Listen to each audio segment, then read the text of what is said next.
বন্ধুরা, আপনারা নিশ্চয়ই বেগুন গাছ দেখেছেন, গাছ ভর্তি বেগুনও দেখেছেন, কিন্তু আমি আজ আপনাদের একটি বেগুন গাছের 3টি ভিন্ন ফলের গল্প বলবো।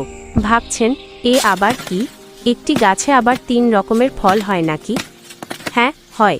আর সেই ফলের মধ্যেই লুকিয়ে আছে আমাদের জীবনের একটি সবচেয়ে বড় রহস্য। একটি গাছে আপনারা সাধারণত 3 ধরনের বেগুন পাবেন। প্রথমটি খুব সুন্দর, চকচকে, পরিষ্কার পরিচ্ছন্ন বেগুন। বাজারে এর দাম সবচেয়ে বেশি, এর কদর সবচেয়ে বেশি। দ্বিতীয়টি কিছুটা ক্ষতিগ্রস্ত বেগুন, হয়তো কোনো পাখি বা পশু সেটিতে একটু ঠুকরে দিয়েছে, ফলন নষ্ট হয়নি, কিন্তু দামটা কিছুটা কম। তৃতীয়টি সবচেয়ে গুরুত্বপূর্ণ, পোকা লাগা বেগুন। বাইরে থেকে হয়তো দেখতে ভালো, কিন্তু ভেতরে এর পচন শুরু হয়ে গেছে।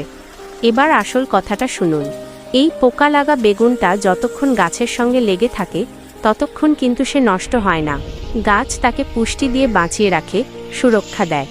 কিন্তু যেইমাত্র তাকে গাছ থেকে তুলে নেওয়া হয়, সময় খুব কম, 24 ঘন্টা পেরোতে না পেরোতেই ভেতরে থাকা পোকাগুলো তাকে খেয়ে শেষ করে ফেলে। পরের দিন হয় তাকে ফেলে দিতে হয়, না হয় পচে যায়। রাত একটা আমাদের জীবনের শিক্ষা। আমরাও ঠিক ওই পোকা লাগা বেগুনের মতো। আমাদের জীবনের গাছ হলো আমাদের বিশ্বাস, আমাদের ভালো অভ্যাস, আমাদের প্রার্থনা বা আমাদের নিয়মিত ধ্যান, যেমন নামাজ বা যে কোনো সৎকর্ম।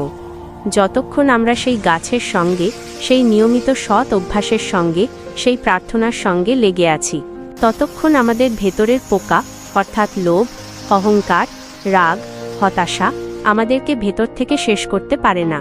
আমাদের ভিত্তি আমাদের রক্ষা করে।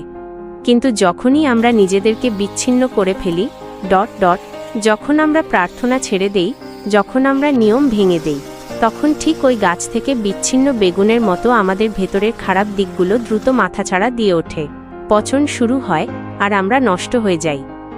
আজ একবার নিজেকে প্রশ্ন করুন, আপনি কি আপনার জীবনের গাছের সঙ্গে জুড়ে আছেন, নাকি বিচ্ছিন্ন হয়ে পচনের দিকে এগিয়ে যাচ্ছেন? মনে রাখবেন, আপনাকে ভালো থাকার জন্য শুধুমাত্র বাজারে সুন্দর বেগুন হওয়ার প্রয়োজন নেই। আপনাকে প্রয়োজন আপনার মূলের সঙ্গে, আপনার বিশ্বাসের সঙ্গে, আপনার সৎকর্মের সঙ্গে সারা জীবন জুড়ে থাকা।